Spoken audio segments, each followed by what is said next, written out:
Hello, everybody. This is NC4XL, North Carolina for Extreme Lovers, alias K4DOM.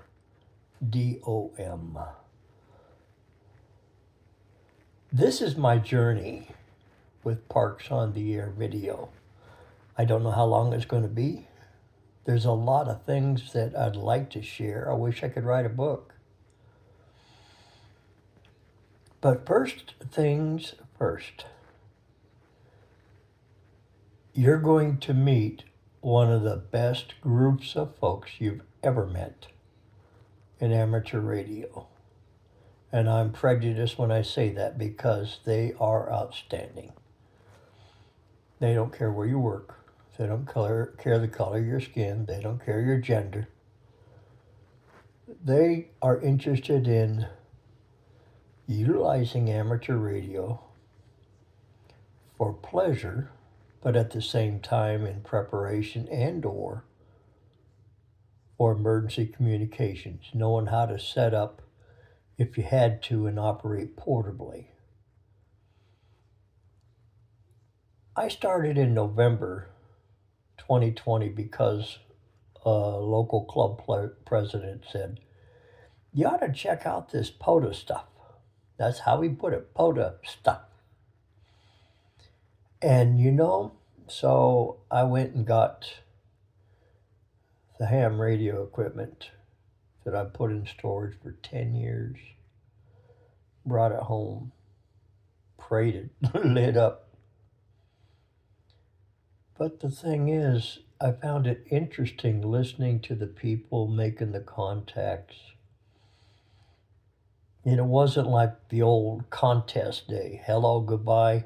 I'll never see you again. I don't care what your name is. I don't care where you're at. It wasn't that at all. So I got more interested in it, to the point that I decided in April of 2021 to go out and do my first park activation. 6954 and 8313. I went to Mountain to Sea Trail maps to make sure that I was on the trailhead. And I went to the North Carolina game land maps to make sure I knew where I was going. One of the things about Parks on the Air, it's on the honor system.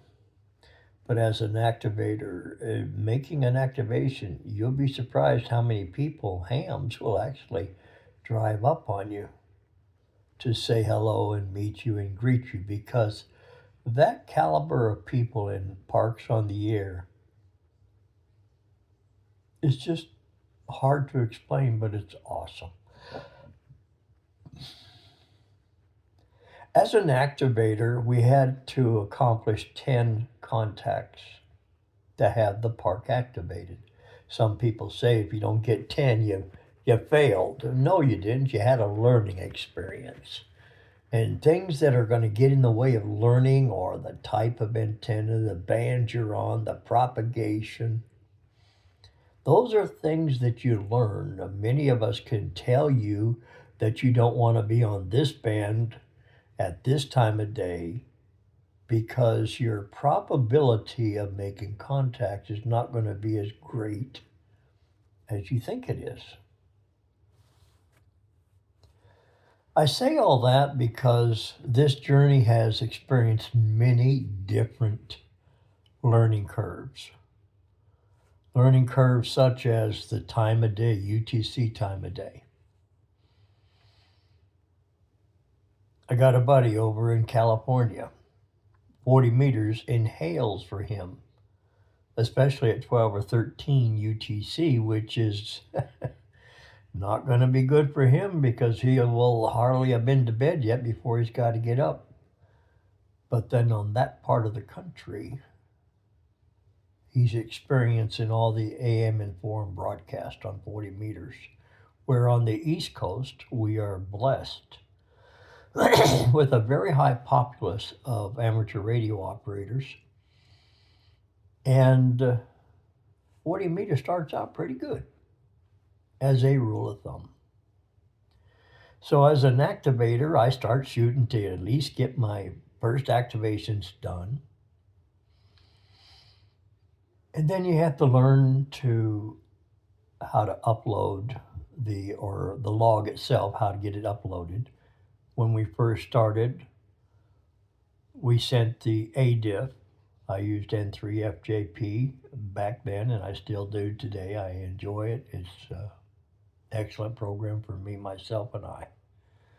But back then, we had to email rather, our ADIF file to a area coordinator, 4LAN, 5LAN, 6LAN. And then they would process it. Sometimes it'd take up almost to 30 days before the log was uploaded. I say all that because I have 946 activations now since April 21st, 2021. And this is January the 8th, 2026. So we have upgraded and learned and grown tremendously. And now, as activators, we can upload our logs immediately or do like what I do. I go home, I sit in front of the computer, and I don't complain or whine or anything because that's the way I like to do it. But every one of us are different. And I'll enter the information and I'll upload it then. But the challenges from then to this day even, I set some stupid goals. And those stupid goals were, I should not have done that. But I can remember getting my first 100 contacts at a park. I can remember getting my first repeat offender activator at a park. That's 20 activations at that park. I can remember my first 200 contacts at a park.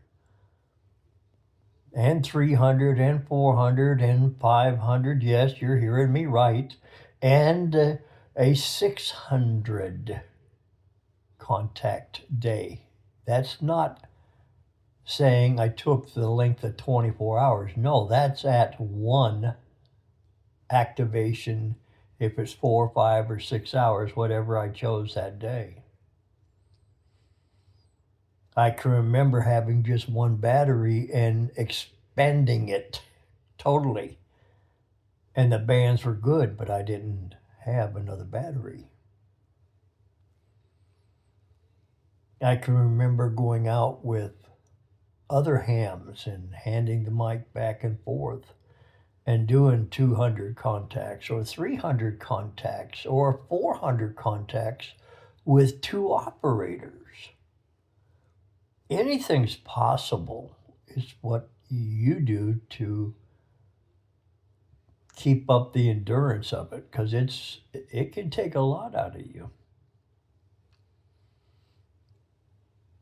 I remember working so many different parks and earning 100 contacts at each park, and that becomes an eagle for that park. The awards program is good with Parks on the Air. I wish that it would further grow, but see, here's the thing most everybody forgets.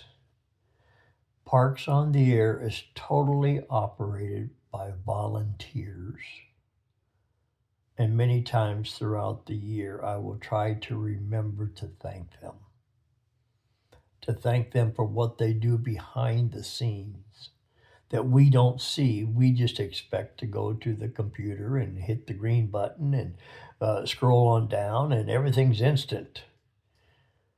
That's not Parks on the Air's fault. That's our society. We believe in instantaneous, but Parks on the Air is all by volunteers. So if any volunteers are listening with Parks on the Air to this video, I want you to know how important you are, even though you're in the background and people forget you. I don't want to mention names of people that I know personally or specifically because I don't want to leave anybody out. But Parks on the Air allows each one of us activators to go out and experience the beauty of our country using ham sticks, using Wolf River coil, verticals, using Faraday cloth, running what you would call almost like a swap fest type activity, groups, meetups, and meet other POTA, POTA people, because you're going to hear it on the bands. Everywhere you go is a POTA. Well, we're not talking about our hemorrhoids or our cholesterol issues, are we? We're out making contacts. We're checking our emergency and communications equipment. I just built a new antenna. We're testing it out today. I'm in a kayak. I'm running off of a battery. I'm dragging the antenna in the water. What other kind of crazy things can be done? Let's see, Kevin has tuned up a tractor, a corn stalk,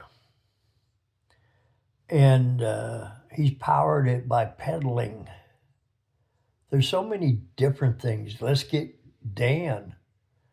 He has tuned up so many different devices. Bumpers, guardrails, railroad tracks, slinkies, to see what he can tune up. The journey doesn't stop there because every achievement or goal that you set out for yourself as an activator, you have to remember it's for you and explore it. I'll toot my horn. I have over 231,000 contacts. But all I did was showed up, and they showed up, and we worked and made contacts together. I done something special that I wanted to do. I wanted to reach 35,000 parks. That's me being in a park and them being in a park and making a contact, whether it's on AM, FM, a sideband, a CW. I don't do digital, so I'm not going to say anything about it, but that's not my cup of tea, and it's okay. It's still part that can be done, PSK 31. There's so many different things that you can do with Parks on the Air. There are so many fantastic people that when you go to Hamcation or Daytona or Dayton, Ohio, and these different Huntsville, Alabama, and meet these folks, I wish I could express it. I wish I was a millionaire where I didn't have to work for a living. And I would go to more of them. I wish my eyesight would allow me to drive, but I don't drive at night because I'm afraid of myself, and I wouldn't want to put anybody else in my way in the evening time. But I am grateful for the challenges that are offered to me. Nobody's pushing me to do anything. Let me say that nobody's pushing you to do anything with Parks on the Air that you don't want to do. But there's a lot of accomplishments that you can make just by hunting the activators.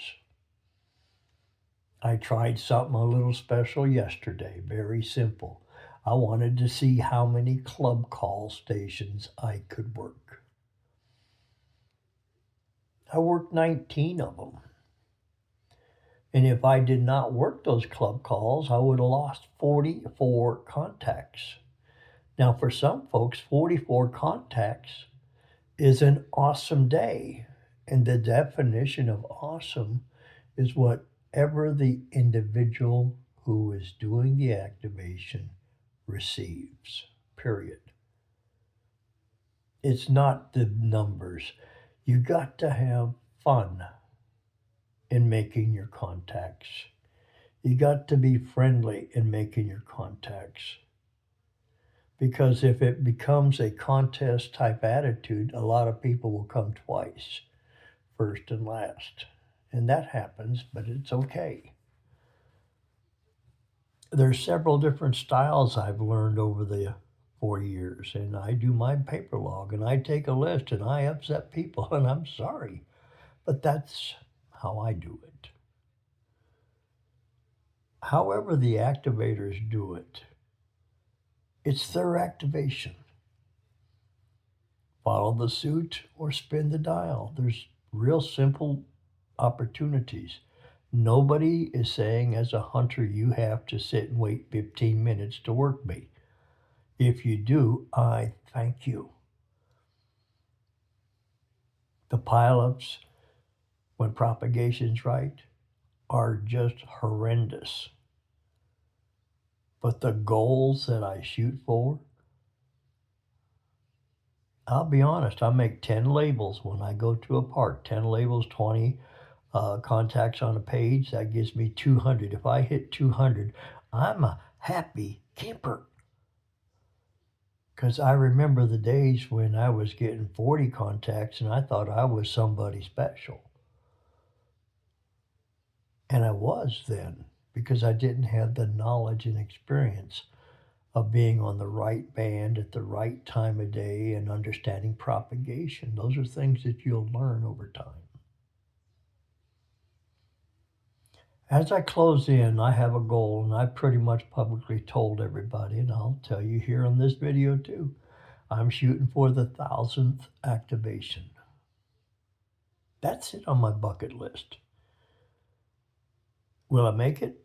If God calls me tonight? Nope.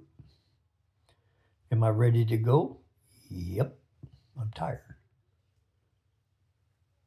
But at the same time, when I hit that 1,000 activation, then I'll look at the next day, if there's another day in my life, as to what will I do.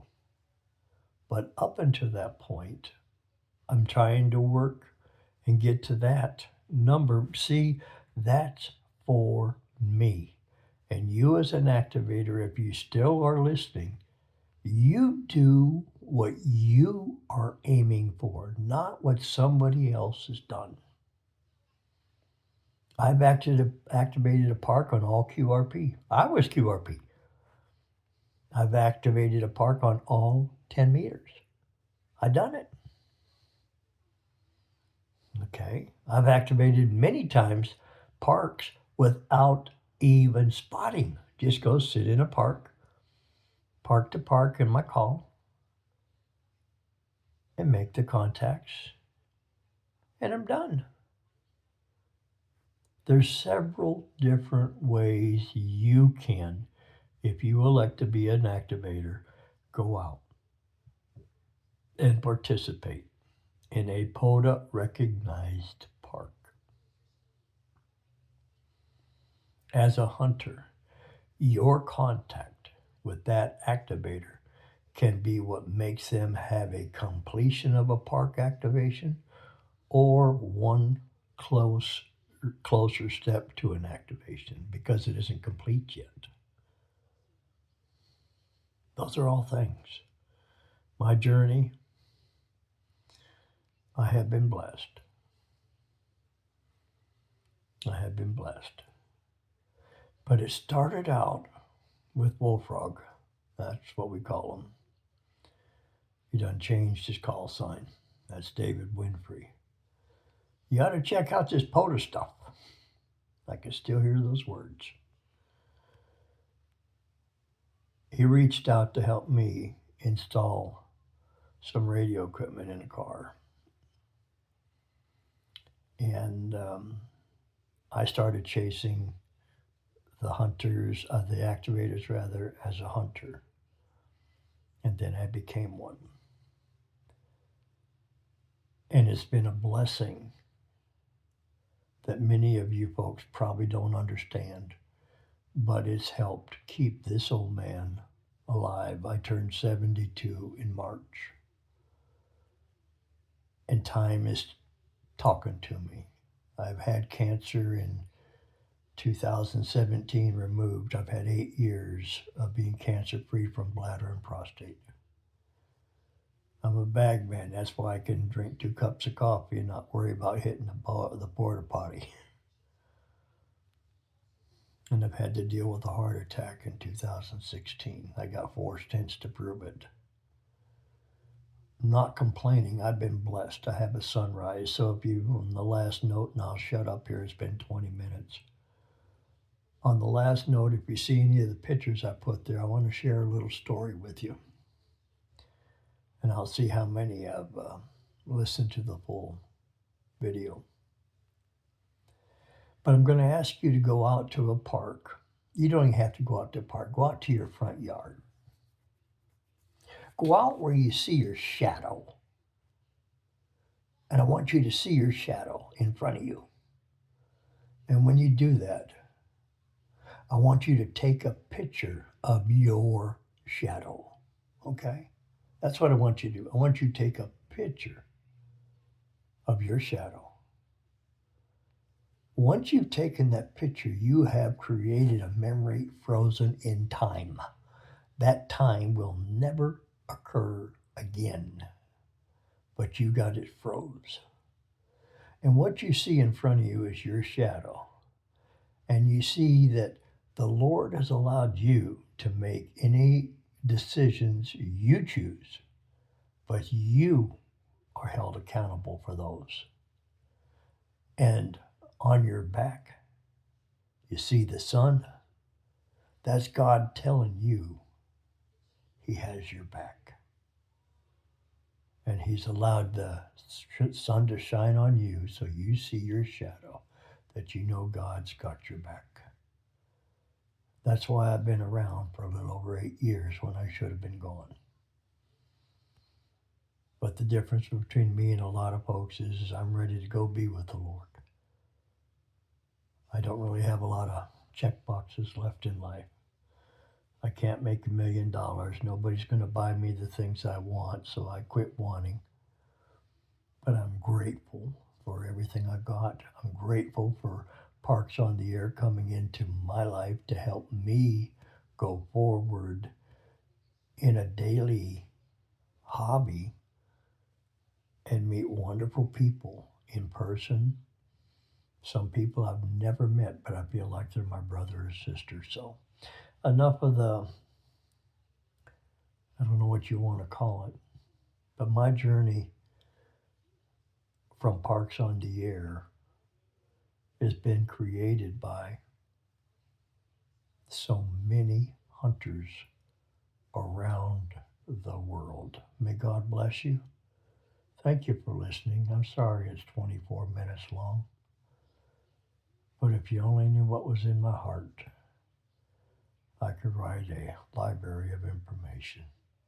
NC4XL, North Carolina for extreme lovers. Oh, I'm not. Just the darling old man, 73.